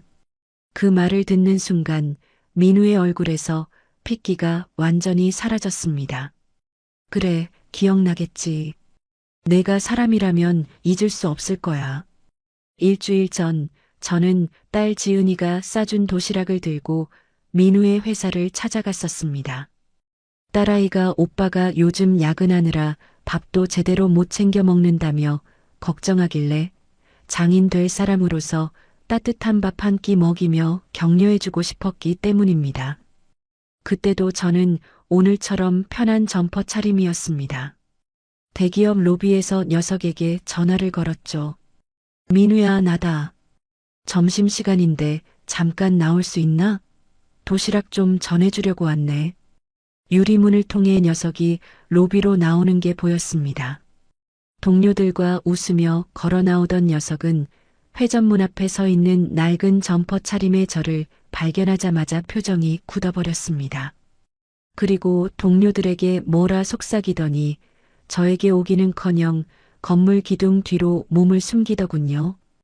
저는 잘못 받나 싶어 다시 전화를 걸었습니다. 녀석은 전화를 받지 않았습니다. 잠시 후 녀석 대신 나온 건 보안 요원이었습니다. 어르신, 죄송하지만 여기서 이러시면 안 됩니다. 강 대리님이 지금 외부 미팅 중이라 만나실 수 없다고 합니다. 물건만 두고 가시죠. 외부 미팅? 기둥 뒤에 숨어서 나를 훔쳐보던 그 눈빛을 내가 봤는데 동료들에게 촌스러운 장인을 보여주기 부끄러워서 잡상인 취급을 하며 보안 요원을 시켜 내쫓은 겁니다. 제가 정성껏 싼 도시락은 안내 데스크 구석에 처박혔습니다. 돌아오는 길에 쓰레기통에 처박혀 있는 그 도시락을 다시 발견했을 때의 참담함이란 그 안에 든 건 밥과 반찬이 아니라 제 딸의 정성이었고 제 마음이었습니다. 녀석은 그걸 쓰레기 취급한 겁니다. 그날 도시락 맛은 있었나? 제가 물었습니다. 민우는 입술을 깨물며 고개를 저었습니다. 죄송합니다. 그때는 제가 중요한 회의가 있어서. 회의? 기둥 뒤에 숨어서 장인어른 내쫓으라고 보안 요원한테 지시하는 게 회의인가? 자네가 그때 버린 건 도시락이 아니야. 자네의 양심이었고 내 딸에 대한 예의였어. 그때부터였네. 내가 자네를 의심하기 시작한 게. 민우는 더 이상 변명하지 못하고 고개를 떨구었습니다. 테이블 위로 툭툭 눈물 방울이 떨어지더군요. 후회의 눈물일까요? 아니면 다 잡은 물고기를 놓친 억울함의 눈물일까요? 저는 전자일 리 없다고 확신합니다. 분위기가 싸해지자 옆에 있던 최 여사가 억지 웃음을 지으며 끼어들었습니다. 아유, 사돈어른도 참. 남자들이 일하다 보면 그럴 수도 있죠. 우리 민우가 워낙 유능해서 바쁘잖아요. 지난 일은 털어버리시고. 그나저나 이 호텔이 정말 사돈어른 거라니 우리 지은이는 좋겠네. 이런 아버지를 둬서. 지은이? 제 딸 이름이 저 여자 입에서 나오니 구역질이 날 것 같았습니다. 부인, 3일 전 기억나십니까? S백화점 4층 침구 매장. 최 여사의 눈이 다시 동그랗게 커졌습니다. 네, 백화점이요? 제가 그날 그곳에 있었습니다. 부인이 우리 지은이 데리고 혼수 보러 다닐 때 바로 뒤편 기둥 뒤에 제가 서 있었단 말입니다. 3일 전 저는 우연히 백화점에 들렀다가 두 사람을 목격했습니다. 반가운 마음에 다가가려는데 들려오는 대화 소리에 발걸음을 멈출 수밖에 없었죠. 지은이가 실용적인 극세사 이불을 고르자 최 여사가 그 이불을 획 뺏어서 던지더군요. 예, 너는 수준 떨어지게 이런 걸 고르니? 시집 오면서 시어머니 덮을 이불을 꼴랑 이런 걸로 해? 명품관 가서 최고급 구스다운으로 가져와. 돈 아껴서 뭐 하려고? 내 아버지한테 달라고 해. 그러면서 정작 자신은 모피 매장으로 가서 수천만 원짜리 코트를 입어보며 거울 앞에서 온갖 폼을 잡았습니다. 어머, 이건 딱 내 옷이네. 며느라, 이거 어떠니? 시어머니가 이 정도는 입어야 너도 체면 서지 않겠니? 우리 지은이는 난처한 표정으로 쩔쩔매고 있었습니다. 딸아이가 알뜰살뜰 모은 결혼 자금을 저 여자는 자신의 사치품 사는데 탕진하려고 작정한 듯 보였습니다. 그러고는 결제할 때 카드가 안 긁히자 애먼 딸아이에게 눈치를 주며 내 카드로 긁으라고 강요했었죠. 부인, 우리 딸한테 300만 원짜리 이불 사라고 닥달하면서 정작 부인은 짝퉁 가방 메고 다니는 거 안 부끄러우셨습니까? 최 여사의 얼굴이 불그락푸르락해졌습니다. 아까 로비에서 큐빅 반지 사건으로 망신당한 게 떠올랐겠지요. 아니. 그건 오해세요. 제가 검소해서. 검소? 500원 깎으려고 시장통에서 소리 지르던 분이 며느리 돈으로 밍크코트 사는 게 검소입니까? 그리고 오늘 저는 안주머니에서 꼬깃꼬깃 구겨진 5만 원권 지폐 한 장을 꺼냈습니다. 그리고 테이블 중앙 회전판 위에 올려놓았습니다. 누런 신사임당 초상화가 빙글 돌며 최 여사 앞으로 다가갔습니다. 이 돈, 당신이 내 얼굴에 던진 이 돈. 최 여사는 그 돈을 보자마자 마치 뱀을 본 것처럼 움찔했습니다. 사돈. 제가 그때는 정말 몰라뵙고 차림새가 남루하면 침 뱉고 돈 던져도 됩니까? 호텔 회장이면 사람이고 가난한 노인이면 개돼지입니까? 제 목소리가 조금씩 높아졌습니다. 가슴속에 억눌러왔던 분노가 터져나오기 시작했습니다. 당신들이 오늘 보여준 그 행동들, 주차장에서의 갑질, 로비에서의 도둑 누명, 그리고 저는 민우를 노려봤습니다. 장인을 보고도 모른 척하며 처리해달라고 말한 그 입. 그 모든 게 실수였다고 변명하지 마십시오. 그게 당신들의 본성입니다. 그 썩어빠진 인성, 돈으로 칠갑을 해도 명품을 휘감아도 절대 가려지지 않는 그 악취. 쾅! 제가 테이블을 내리치자 식기들이 요란하게 달그락거렸습니다. 최 여사는 히익 소리를 내며 의자 뒤로 넘어질 뻔했고 민우는 아예 바닥에 무릎을 꿇었습니다. 아버님, 잘못했습니다. 한 번만 용서해 주십시오. 제가 죽을 죄를 지었습니다. 민우가 손이 발이 되도록 빌기 시작했습니다. 용서? 저는 차갑게 웃었습니다. 자네, 아까 로비에서 내가 경찰 부르라고 했을 때 용서했나? 내가 억울하다고 했을 때 내 말 들어줬나? 아니, 자네는 내 존재 자체를 지워버리려 했어. 저는 자리에서 일어났습니다. 더 이상 이들과 겸상하는 것조차 역겨웠습니다. 나는 장사꾼이네. 평생을 이윤을 남기기 위해 살아왔지. 하지만 내 딸 장사는 믿지는 장사 안 해. 특히 불량품한테 내 귀한 딸을 넘길 생각은 추호도 없다네. 최 여사가 울상을 지으며 매달렸습니다. 사돈, 아니 회장님, 우리 민우 대기업 대리예요. 앞길 창창한 대기업 대리? 제가 코웃음을 쳤습니다. 그 대기업, 내 친구가 오너로 있는 회사더군. 자네 사장한테 전화 한 통이면 자네 책상 빼는 건 일도 아닐 텐데. 민우의 눈이 공포로 뒤덮였습니다. 직장, 명예, 그리고 부잣집 사위라는 타이틀까지 모든 것이 한순간에 날아갈 위기에 처한 겁니다. 기다리게. 내 딸에게 이 사실을 어떻게 전할지 정리하고 올 테니까. 도망갈 생각 마.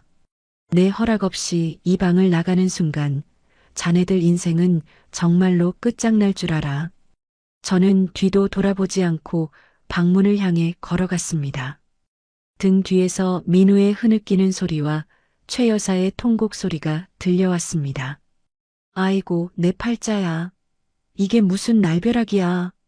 날벼락? 아니요. 이건 당신들이 쌓아 올린 업보가 무너져 내리는 소리일 뿐입니다. 문이 닫히고 복도로 나왔습니다.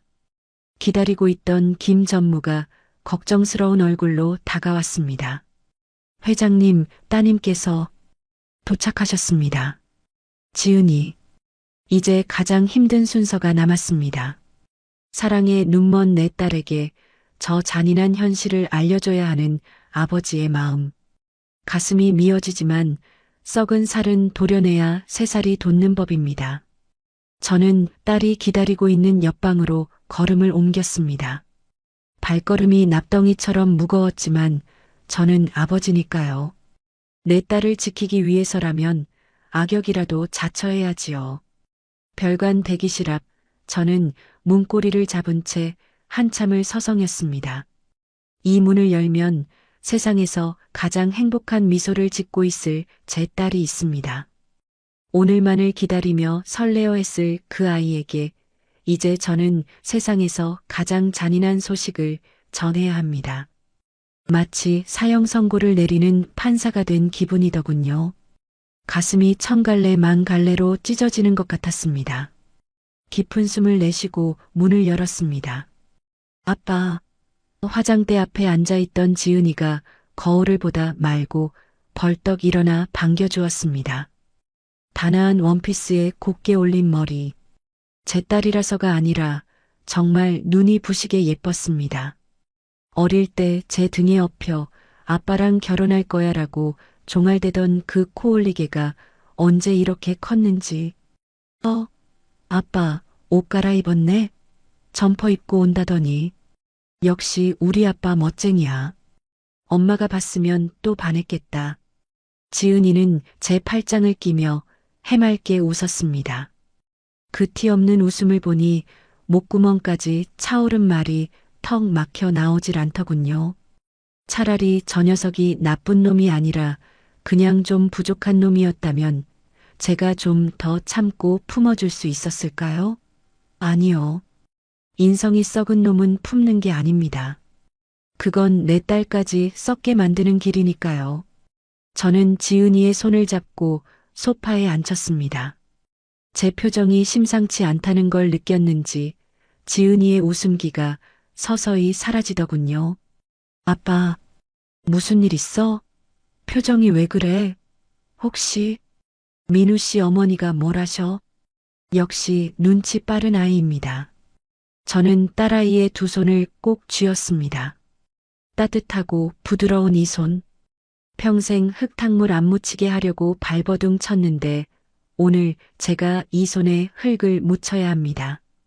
지은아, 아빠가 하는 말 놀라지 말고 잘 들어라. 오늘 상견례는 없다. 그리고 민우 그 친구와의 결혼도 없던 일로 해야겠다. 뭐? 아빠, 갑자기 그게 무슨 소리야? 결혼을 안 한다니? 식장도 다 잡았는데. 무슨 오해가 있는 거지? 어머님이 혹시 실수하셨어? 지은이의 눈동자가 지진이라도 난 듯 흔들렸습니다. 실수가 아니다. 그게 그 사람들의 본색이다. 저는 담담하게 최대한 감정을 억누르며 털어놓기 시작했습니다.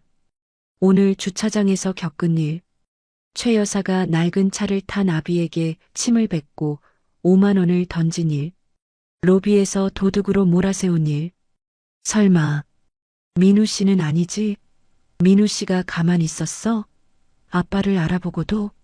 지은이가 제 말을 자르며 물었습니다. 마지막 희망을 걸고 있는 눈빛이었죠. 민우는. 제가 잠시 뜸을 들이자 지은이의 손에 힘이 들어갔습니다. 민우는 나를 모른 척했다. 아니, 보안팀을 불러 나를 내쫓으려 했어. 도둑 취급하면서. 지은이의 입에서 탄식이 흘러나왔습니다. 믿을 수 없다는 듯 고개를 저었지만 아비인 제가 거짓말을 할 리 없다는 걸 누구보다 잘 아는 아이입니다. 그리고 하나 더 있다. 일주일 전 내가 도시락 싸들고 그놈 회사 갔던 날 기억하지? 지은이가 고개를 끄덕였습니다. 그날 민우 씨가 회의 중이라 못 만났다고. 거짓말이다. 놈은 로비 기둥 뒤에 숨어서 날 보고 있었어. 내가 낡은 점퍼를 입고 있어서 동료들에게 창피할까봐 숨은 게야. 그리고 경비원을 시켜 날 쫓아냈지. 내가 싼 도시락은 쓰레기통에 버려졌고. 툭! 지은이의 큰 눈에서 눈물 방울이 떨어졌습니다. 그 눈물은 바닥에 떨어지기도 전에 제 심장을 후벼 팠습니다. 아빠, 왜 이제 말해? 왜 바보같이 당하고만 있었어? 지은이가 제 가슴을 치며 오열했습니다. 민우에 대한 배신감보다 아버지가 겪었을 수모에 대한 아픔이 더 큰 아이였습니다. 내가 미안해. 나 때문에 아빠가 그 똥차 끌고 가서 거지 취급받고. 아니다. 내 잘못이 아니야. 아빠가 확인해보고 싶어서 그랬어. 껍데기만 번지르르한 놈인지 속이 꽉 찬 놈인지. 근데 지은아, 그놈은 썩은 동아줄이야. 잡으면 내가 떨어진다. 지은이는 소리내어 울었습니다. 정성 들여 한 화장이 눈물에 번져 검은 국물처럼 흘러내렸습니다. 그 모습을 보며 지난 날들이 주마등처럼 스쳐 지나갔습니다. 민우가 지은이만 바라보겠습니다라며 너스레를 떨던 모습, 최 여사가 우리 며느리 딸처럼 생각할게요라며 가식적인 웃음을 흘리던 모습, 그 모든 게 제 재산을 노린 연극이었다니. 한참을 울던 지은이가 고개를 들었습니다. 눈물 범벅이 된 얼굴이었지만 눈빛만은 맑게 개어 있었습니다. 역시 제 딸입니다. 맺고 끊음이 확실한 제 성격을 쏙 빼닮은 아이죠. 지은이는 티슈를 뽑아 번진 마스카라를 벅벅 닦아냈습니다. 검게 얼룩진 화장이 지워지자 퉁퉁 부었지만 결연한 맨얼굴이 드러났습니다. 아빠, 그래. 나 그 사람 사랑했어. 아니, 사랑한다고 착각했어. 아빠한테 잘하는 사람인 줄 알았거든. 지은이의 목소리는 떨리고 있었지만 힘이 실려 있었습니다. 근데 우리 아빠 눈에 눈물 나게 하는 사람은 나도 필요 없어. 그게 누구든 천하의 왕자님이라도 필요 없어. 가슴 뭉클한 말이었습니다. 자식 키운 보람이 있다는 게 이런 걸까요? 지은이가 자리에서 일어나 거울을 보며 머리를 다시 묶었습니다. 가자, 아빠. 어딜? 끝내러 가야지. 아빠 혼자 싸우게 안 둬. 내가 직접 말할 거야. 저는 자리에서 일어나 딸아이를 안아주었습니다. 어깨가 가늘게 떨리고 있었지만 그건 두려움의 떨림이 아니라 분노의 떨림이었습니다. 그래. 가자. 가서 보여주자. 우리가 어떤 사람들인지. 대기실을 나와 복도로 들어섰습니다. 긴 복도 끝에 VIP 룸 천상이 보였습니다.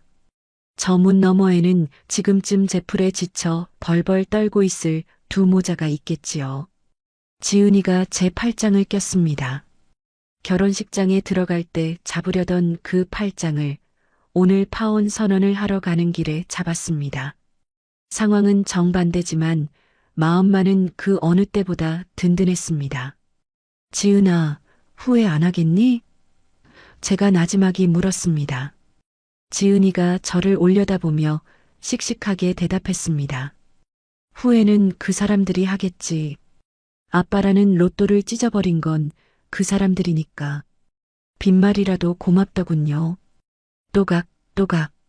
제 구두 소리와 지은이의 구두 소리가 화음을 이루며 복도를 울렸습니다. 지나가는 직원들이 저희 부녀를 보며 길을 터주었습니다. 그들의 눈에는 슬픔이 아니라 비장한 전사의 아우라가 보였을 겁니다. VIP 룸 문 앞에 다다랐습니다. 안에서는 쥐 죽은 듯 고요함만이 흘러나오고 있었습니다. 아마 폭풍 전야의 고요함이겠지요. 제가 오지 않기를 혹은 제가 마음을 돌려 용서해 주기를 빌고 있을지도 모릅니다. 어림없는 소리.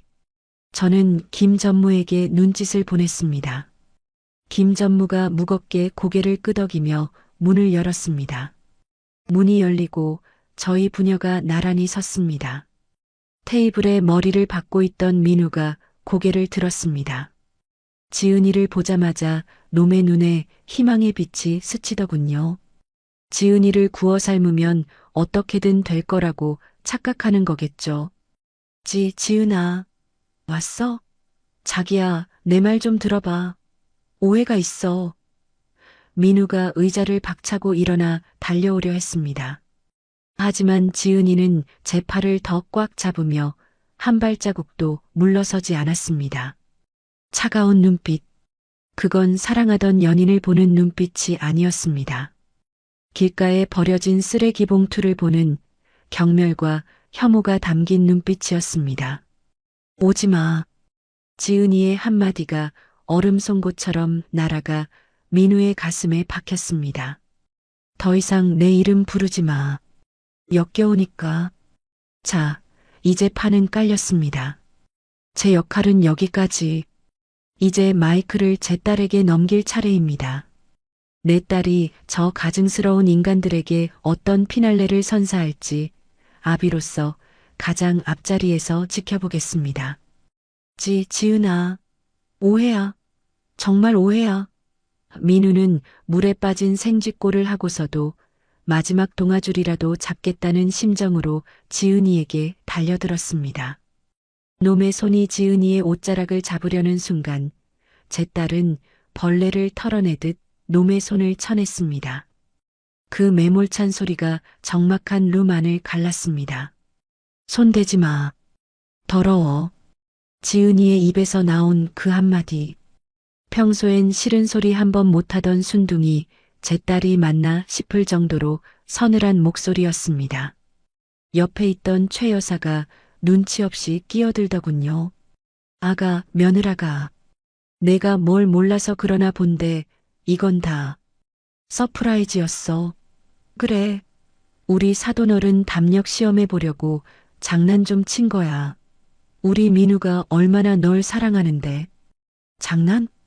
지은이가 기가 막히다는 표정으로 최 여사를 쏘아보았습니다. 어머님, 아니 아줌마. 3일 전 백화점에서도 장난치셨어요? 뭐? 저한테는 30만 원짜리 극세사 이불사라고 핀잔 주시고 본인은 2천만 원짜리 모필이 입어보셨잖아요. 그러고는 제 카드로 긁으라고 하셨죠? 그때 제가 왜 아무 말 안 했는지 아세요? 지은이는 숨을 고르더니 또박또박 말을 이었습니다. 민우 씨 어머니니까. 내가 사랑하는 사람 낳아주신 분이니까. 철은 없으셔도 나쁜 분은 아닐 거라고 믿어서 꼭 참고 넘어간 거예요. 근데 오늘 알았네요. 그냥 나쁜 사람이었다는 걸. 지은아, 제발. 내가 잘못했어. 엄마가 원래 좀 유난스럽잖아. 내가 잘할게. 응? 민우가 무릎걸음으로 다가와 지은이의 다리를 붙잡으려 했습니다. 지은이는 뒷걸음질 치지 않았습니다. 오히려 놈을 내려다보며 차갑게 웃어주더군요. 민우 씨, 우리 아빠가 싼 도시락 쓰레기통에 버렸다며? 창피해서? 그게 우리 아빠가 낡은 차 타고 와서 창피했어? 그래서 모른 척했어? 근데 어쩌니? 나는 너랑 너희 어머니가 짝퉁 명품 두르고 다니는 게 더 창피한데. 결혼? 꿈도 꾸지 마. 우리 아빠한테 함부로 하는 집안이랑 엮이느니 평생 혼자 사는 게 나아. 넌 탈락이야. 내 인생에서 영원히 아웃이라고. 지은이의 선언은 판결문과도 같았습니다. 민우는 바닥에 주저앉아 넋을 잃었습니다. 저는 속으로 브라보를 외쳤습니다.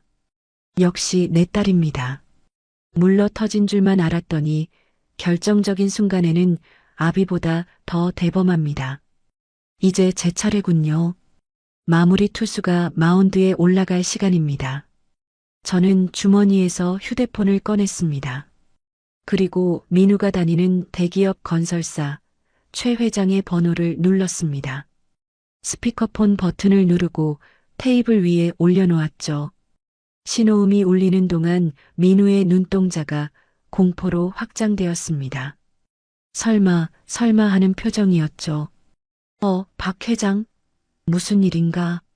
이 시간에 전화를 다 하고 휴대폰 너머로 최 회장의 걸걸한 목소리가 들려왔습니다. 민우의 입이 떡 벌어졌습니다. 자신의 회사, 그것도 하늘처럼 모시는 그룹 회장의 목소리를 모를 리가 없으니까요. 최 회장, 잘 지냈나? 다름이 아니라 자네 회사에 강민우라는 대리가 있지? 제가 민우를 뚫어지게 쳐다보며 말했습니다. 강민우? 글쎄, 직원들이 많아서 누군지는 모르겠는데. 왜? 자네가 아는 친구인가? 뭐 좀 챙겨줘? 아니, 제가 딱 잘라 말했습니다. 챙겨줄 필요 없어. 오히려 그 반대야. 오늘 내 딸 상견례 자리에 그 친구가 나왔는데 말이야. 허허, 그래. 축하할 일이네. 그런데 목소리가 왜 그래? 최 회장, 자네는 인성이 바닥인 놈한테 회사 중요 프로젝트를 맡기나? 자기 장인을 거지라고 무시하고 도둑 누명 씌우는 놈이 과연 회사 돈은 정직하게 관리할까? 수화기 너머에서 잠시 침묵이 흘렀습니다. 눈치 빠른 최 회장이 상황을 파악한 겁니다. 뭐라? 박 회장 장인을 거지 취급해? 미친놈 아니야, 그거? 최 회장의 호통 소리가 스피커를 찍고 나왔습니다. 민우는 사시나무 떨듯 떨며 두 손을 모아 싹싹 빌기 시작했습니다. 입모양으로 살려주세요, 살려주세요를 연발하면서요. 박 회장 미안하네. 내 얼굴이 다 화끈거리는구만. 인사팀장한테 당장 연락해서 조치하겠네. 감히 내 친구를 능멸해? 그런 놈은 우리 회사 물 흐리기 전에 잘라내야지. 고맙네. 그리고 업계에 소문 좀 내주게. 노인 공경할 줄 모르는 페류나라고. 다시는 밥벌이 못하게 말이야. 걱정 마시게. 아주 매장을 시켜버릴 테니. 전화가 끊어졌습니다. 민우는 혼이 나간 사람처럼 바닥에 널브러졌습니다. 대기업 대리라는 명함, 꼬박꼬박 나오던 월급, 그리고 미래. 모든 것이 전화 한 통으로 날아갔습니다. 너무 가혹한 것 아니냐고요? 천만에요. 가족을 버리고 체면을 택한 놈에게 그 체면이 박살나는 고통만큼 적절한 형벌은 없습니다.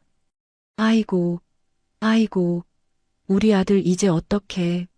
너 때문에 다 망했어. 이 늙은이야. 최 여사가 악을 쓰며 저에게 달려들려 했습니다. 하지만 제 옆에 서 있던 김 전무와 직원들이 순식간에 그녀 앞을 막아섰습니다. 물러서십시오. 김 전무의 서슬 퍼런 눈빛에 최 여사는 깨갱하며 꼬리를 내렸습니다. 저는 테이블 위에 놓여있던 5만 원권 지폐를 집어들었습니다. 그리고 천천히 걸어가 바닥에 주저앉은 최 여사 앞에 섰습니다.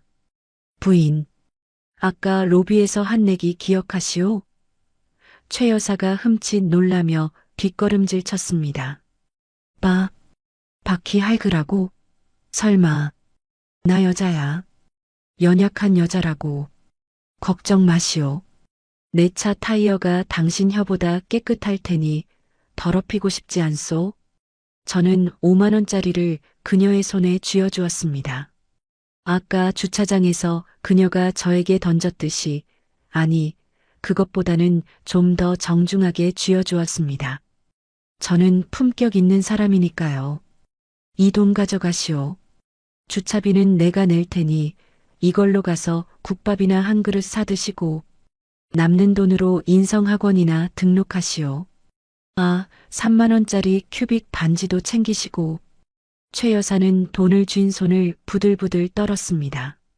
수치심에 얼굴이 터질 듯 붉어졌지만 차마 그 돈을 던지지는 못하더군요. 지금 그녀에겐 그 5만 원도 아쉬운 처지가 되었으니까요. 나가. 제가 낮게 음조렸습니다. 내 호텔에서, 내 딸 눈앞에서 당장 꺼져. 제 호령이 떨어지자 보안 요원들이 양쪽에서 두 사람의 팔을 잡았습니다. 놓으세요. 내 발로 갈 거예요. 민우야, 일어나. 가자. 더러워서 못 해먹겠네.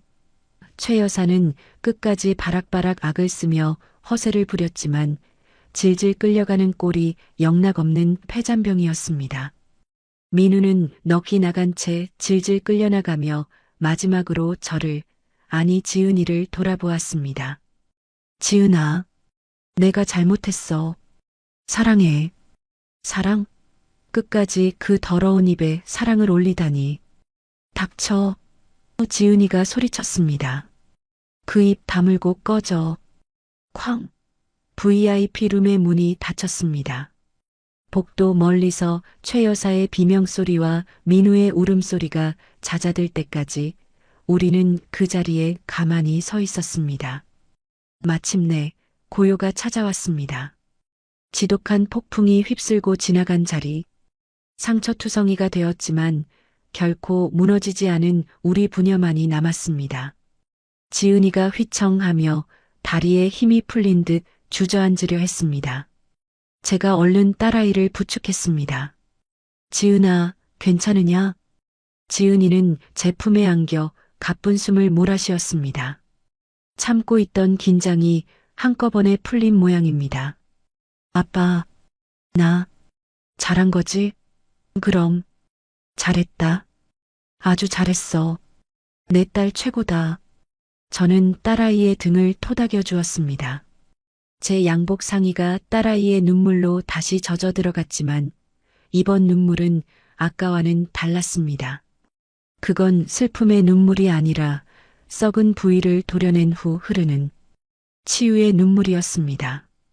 가자. 밥 먹으러. 제가 말했습니다. 여기 음식 다 식었다. 우리 나가서 뜨끈한 국밥이나 한 그릇 할까? 내가 좋아하는 순대국밥집 있잖아. 지은이가 눈물 젖은 얼굴로 피식 웃음을 터뜨렸습니다. 국밥? 아빠, 회장님이라며. 회장님이 국밥이 뭐야? 회장이 별거냐? 내 입엔 국밥이 최고다. 그리고 오늘은 왠지 소주도 한 잔 달게 들어갈 것 같구나. 우리는 서로를 부축하며 룸을 나섰습니다.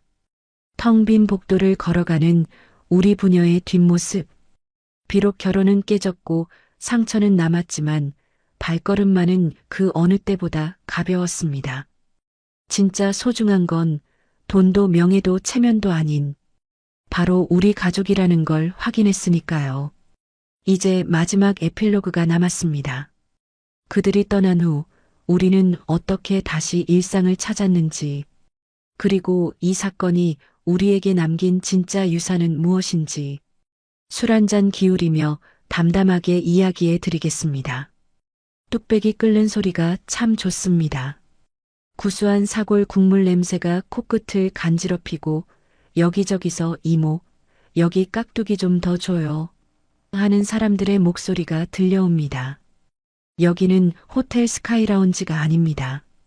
제30년 단골집, 시장통 순대국밥집입니다. 제 앞에는 세상에서 가장 귀한 손님이 앉아 있습니다. 한 손에는 풋고추를, 다른 한 손에는 소주잔을 들고 좋다를 외치는 내 딸 지은이. 한 달 전만 해도 눈물로 마스카라를 적시던 그 얼굴에 이제는 홍조 띤 웃음꽃이 활짝 피었습니다. 그 모습을 보고 있자니 제 목구멍으로 넘어가는 소주가 꿀물보다 더 답니다. 아빠, 그거 알아? 강민우 그 자식, 아니 그 사람. 결국 지방 현장직으로 발령났대. 사실상 권고사직이라던데? 지은이가 덤덤하게 순대를 새우젓에 찍으며 말하더군요. 그날 이후 최 회장이 약속을 아주 확실하게 지켜준 모양입니다. 민우 녀석, 본사에서 쫓겨나 지방 건설 현장 한바집을 전전하고 있다는 소문이 들리더군요. 평생 팬대만 굴리며 품격 따지던 놈이 흙먼지 마시며 일하려니 죽을 마시겠지요. 그 집 엄마는 더 가관이야. 동네 미용실 아줌마한테 들었는데 짝퉁 가방 팔아서 빚 갚으려다가 사기죄로 고소당했다나 봐. 동네방네 망신살 뻗쳐서 야반도주 했대. 그러냐? 쯧쯧. 안 됐구나. 제가 혀를 찼지만 사실 속으로는 쌤통이다 싶었습니다. 인과응보. 뿌린 대로 거두는 게 세상 이치 아니겠습니까? 남의 눈에 눈물 내면 제 눈에는 피눈물 나는 법입니다. 아빠, 근데 그 5만 원은? 그 여자가 던졌던 5만 원 아빠가 돌려줬잖아. 아깝지 않아? 그거 밥이 몇 그릇인데. 지은이가 장난스레 물었습니다.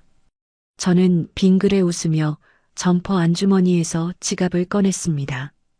그리고 지갑 가장 깊숙한 곳, 신분증 넣는 투명한 칸을 보여주었습니다. 거기엔 빳빳한 5만 원권 신권 한 장이 들어 있었습니다. 아빠 돌려줬다며? 돌려줬지. 그 구겨진 돈은 돌려줬어.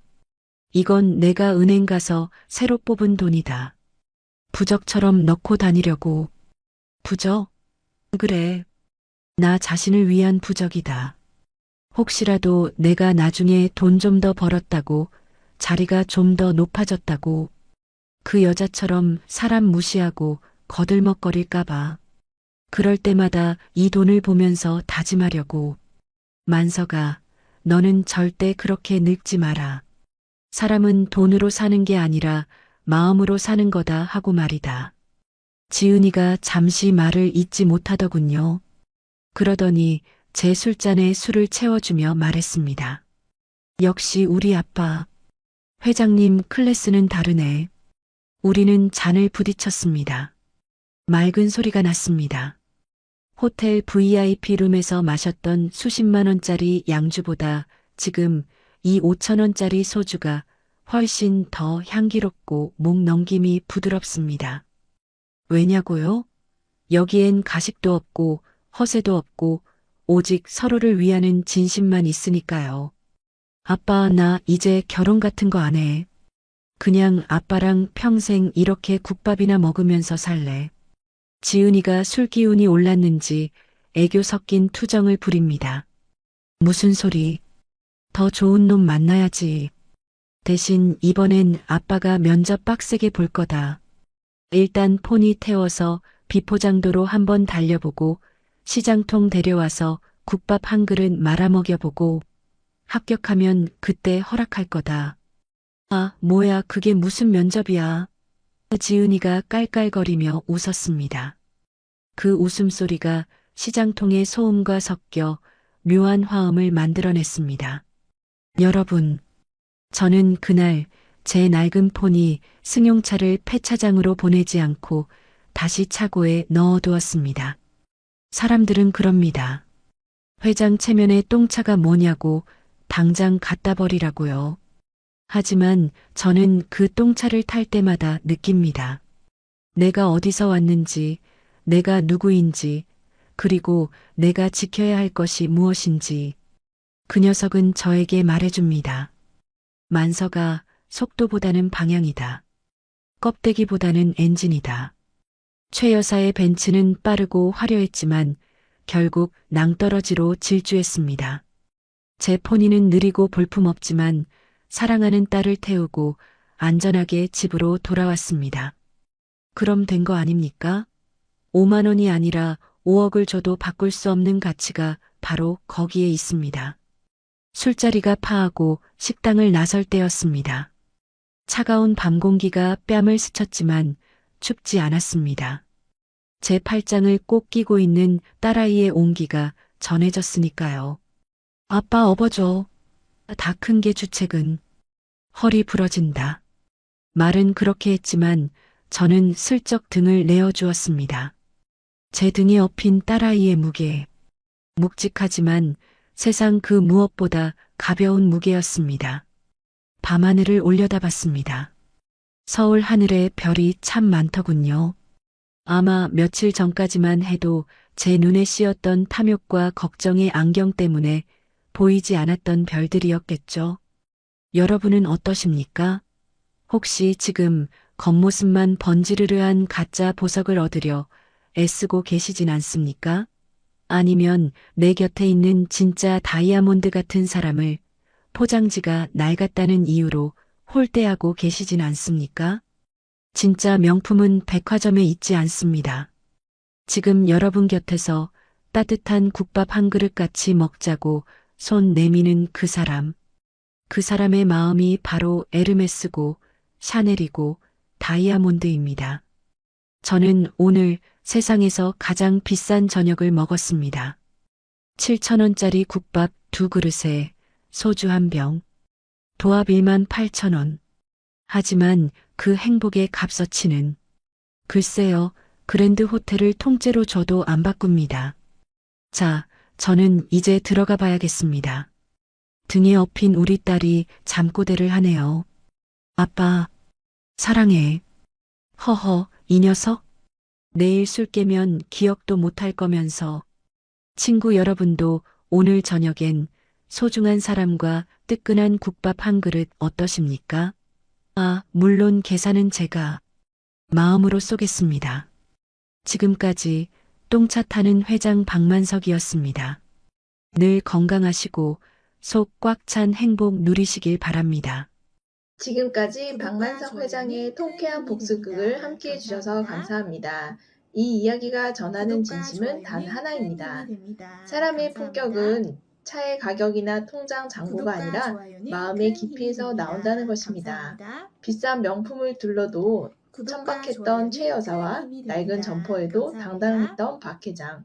과연 누가 진짜 부자일까요? 거칠이보다 사람을 귀하게 여기는 마음이 진짜 명품입니다. 속이 꽉 찬 진짜 어른으로 남은 인생도 품위 있게 걸어가시길 응원합니다. 늘 건강하세요.